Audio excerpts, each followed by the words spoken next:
اگه بهت بگم بدون زغال، بدون دود و بدون روغن این کبابا رو درست کردم باورت میشه؟ همینقدر جذاب و خوشمزه. نیاز داریم به پیاز و فلفل دلمه که خردش میکنیم و آبش رو کاملا میگیریم. بعدم سینه مرغ رو خرد میکنیم و مخلوط پیاز و فلفل دلمه رو بهش اضافه میکنیم به همراه جعفری، سیر رنده شده و ادویه ها. خوب با هم دیگه مخلوط میکنیم تا اینکه به این بافت برسه.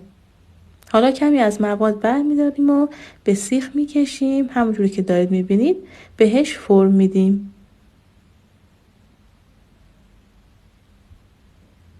حالا کف تابه مورد نظر رو کمی نمک میریزیم و سیخ‌های کباب رو روش قرار میدیم.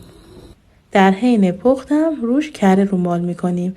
دقت کنید که حرارت رو باید خیلی ملایم بذارید. و تمام.